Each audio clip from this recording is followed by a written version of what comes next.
Hello നമസ്കാരം. ഇന്ന് ഈ പുതിയ ഡിജിറ്റൽ യുഗത്തിൽ നമുക്കൊരു ഡിജിറ്റൽ കമ്മ്യൂണിക്കേഷൻ സ്കില്ല് എന്ന് പറയുന്നത് വളരെ ഇമ്പോർട്ടൻ്റ് ആണ്.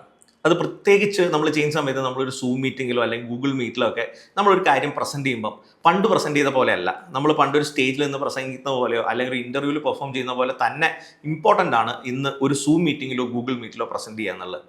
ഇനി ആ പ്രസൻറ്റേഷൻ എങ്ങനെ ഇമ്പ്രൂവ് ചെയ്യാൻ വേണ്ടി പറ്റും? പണ്ട് ഈ പ്രസംഗമൊക്കെ നടത്തുന്ന ആൾക്കാർ, പ്രസംഗ പരിശീലന ക്ലാസ്സുകളൊക്കെ എടുക്കുന്നവർ പറയുന്ന ഒരു കാര്യമുണ്ട്, നമ്മളൊരു കണ്ണാടിയുടെ മുമ്പിൽ നിന്ന് പ്രസംഗിക്കുക എന്ന് പറയാറുണ്ട്. ഈ പറയുന്ന പോലെ നമുക്ക് എങ്ങനെ നമ്മളുടെ ഓൺലൈൻ പ്രസൻറ്റേഷൻ ഇമ്പ്രൂവ് ചെയ്യാൻ വേണ്ടി പറ്റും? പ്രത്യേകിച്ച് ഒരു പ്രസൻറ്റേഷൻ നമ്മുടെ കയ്യിൽ ഒരു പവർ പോയിന്റ് പ്രസൻറ്റേഷൻ പോലത്തെ ഒരു പ്രസൻറ്റേഷൻ സ്ലൈഡൊക്കെ വെച്ച് പ്രസൻറ്റ് ചെയ്യണമെന്നുണ്ടെങ്കിൽ എങ്ങനെ പറ്റും? അതിന് ഒരു കോച്ചിൻ്റെ സഹായം ഫ്രീ ആയിട്ട് നമുക്ക് പവർ പോയിന്റ് തന്നെ ഉണ്ട് കേട്ടോ.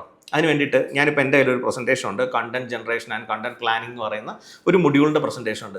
നിങ്ങൾക്ക് ചിലപ്പോൾ നിങ്ങളുടെ ഒരു സെയിൽസ് പിച്ച് ആയിരിക്കാം, നിങ്ങളുടെ ഒരു ക്ലാസ് ആയിരിക്കാം, നിങ്ങളുടെ വെബിനാർ ആയിരിക്കാം. ഈ പവർ പോയിന്റ് എടുത്ത് വെച്ചതിന് ശേഷം ചെയ്യേണ്ട കാര്യം എന്താണെന്നറിയോ? നേരെ പവർ പോയിന്റിൽ മുകളിൽ വന്നിട്ട് സ്ലൈഡ് ഷോ എന്ന് പറയുന്ന ഓപ്ഷനിൽ പോവുക. അവിടെ റിഹേഴ്സ് വിത്ത് കോച്ച് എന്ന് പറയുന്ന ഓപ്ഷൻ ഉണ്ട്. ഈ റിഹേഴ്സ് വിത്ത് കോച്ച് എന്ന് പറയുന്ന ഓപ്ഷനിൽ ക്ലിക്ക് ചെയ്താൽ ഇവിടെ നിങ്ങൾക്ക് പ്രോംപ്റ്റ് കാണിക്കും, സ്റ്റാർട്ട് റിഹേഴ്സിംഗ് എന്ന് കാണിക്കും. അപ്പോൾ സ്റ്റാർട്ട് റിഹേഴ്സിംഗ് എന്ന് പറയുന്ന ബട്ടണിൽ ക്ലിക്ക് ചെയ്തിട്ട് ഒന്നും നോക്കാതെ ആരെയും ബോധ്യപ്പെടുത്താനൊന്നും അല്ലാതെ വേറെ ആരും, ഇവിടെ ഒരു ഓൺലൈൻ കോച്ച് എന്ന് വെച്ചാൽ ഒരു AI കോച്ച് നമ്മുടെ കൂടെ ഉണ്ട്, വേറെ ആരുമില്ല, തെറ്റിയാൽ തെറ്റിക്കോട്ടെ എന്ന് പറഞ്ഞ് പ്രസൻറ്റേഷൻ നടത്തുക. ഞാൻ സ്റ്റാർട്ട് ചെയ്യാൻ വേണ്ടി പോവാണ്. Start rehearsing. Content generation and content planning. Plan, generate and organise content. Complete target audience. ഞാൻ ഈ എന്ന് പർപ്പസ്ഫുള്ളി പറഞ്ഞാണ് കേട്ടോ. എന്ന് വെച്ചാൽ സാധാരണ ആളുകൾ പ്രസൻറ്റേഷൻ്റെ ഇടയ്ക്ക് ഉപയോഗിക്കുന്ന ഫില്ലേഴ്സാണ് എന്നൊക്കെ പറയുന്ന സാധനങ്ങൾ ഉപയോഗിക്കും. ഞാൻ ഈ എന്നൊക്കെ പറയുന്ന സമയത്ത് നോക്കിക്കോ, ഇവിടെ ഇടയ്ക്കിടയ്ക്ക് എന്നെ കാണിക്കുന്നുണ്ട്, നിങ്ങൾ അറിയാതെ എന്ന് ഇടയ്ക്കിടയ്ക്ക് പറയുന്നുണ്ട് എന്ന് പറയുന്നുണ്ട്. ഇതുപോലെ തന്നെ നമ്മൾ ഉപയോഗിക്കുന്ന ഭാഷയ്ക്കകത്ത് റെപ്പറ്റീഷൻ കാര്യങ്ങളൊക്കെ. Complete target audience and niche market mastery. Avatar ready. Need align content.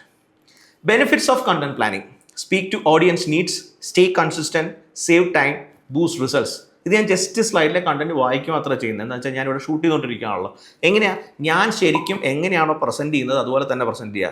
Of two the good start, keep it up എന്നൊക്കെ പറഞ്ഞ് എനിക്ക് കോച്ച് ഇങ്ങനെ തന്നുകൊണ്ടേ ഇരിക്കുന്നുണ്ട്. നിങ്ങൾക്ക് സ്ക്രീനിൽ നോക്കിയാൽ കാണാൻ വേണ്ടി പറ്റും. സോ ഇങ്ങനെ ചെയ്ത് നമ്മൾ പ്രസൻറ്റേഷൻ കഴിഞ്ഞതിന് ശേഷം എപ്പോഴാണോ തീരുന്നത് എസ്കേപ്പ് അടിക്കുക. എസ്കേപ്പ് അടിച്ച് കഴിയുമ്പോൾ എന്ത് ചെയ്യുക? നമുക്കൊരു റിപ്പോർട്ട് ഇവിടെ കിട്ടും. നോക്കിയപ്പം ഞാൻ 57 സെക്കൻഡാണ് പ്രസൻറ്റ് ചെയ്തതെന്നും 3 സ്ലൈഡ് ഷെയർ ചെയ്തെന്നും ഞാൻ 1 മിനിറ്റിൽ 127 വാക്ക് പ്രൊണൗൺസ് ചെയ്തു. അതൊരു ഐഡിയൽ സാധനമാണെന്നും ഞാൻ ഏറ്റവും കൂടുതൽ യൂസ് ചെയ്ത ഫിൽറ്ററും ആണെന്നും റെപ്പറ്റേറ്റീവ് ലാംഗ്വേജും ഇൻക്ലൂസീവ്നെസ്സും ഓക്കെ ആണെന്നും ഒറിജിനാലിറ്റി ഓക്കെ ആണെന്നും എൻ്റെ പിച്ച് എങ്ങനെയാണെന്നും ഒക്കെ ഒരു ഡീറ്റെയിൽ അനലൈസ് കിട്ടി. സോ നിങ്ങൾ ആലോചിക്കുക, നിങ്ങൾക്കൊരു ഇൻ്റർവ്യൂ പ്രസൻറ്റേഷൻ ഒക്കെ ഉണ്ടെന്നുണ്ടെങ്കിൽ ഇങ്ങനെയൊന്ന് പ്രാക്ടീസ് ചെയ്തിട്ടുണ്ടെങ്കിൽ നമുക്ക് ബെറ്റർ റിസൾട്ട് കിട്ടില്ലേ? സോ ഓപ്പർച്യൂണിറ്റീസും സാധനമൊക്കെ നമ്മുടെ മുമ്പിൽ തന്നെ ഉണ്ട്, ഉപയോഗിച്ചാൽ മാത്രം മതി. So start practising.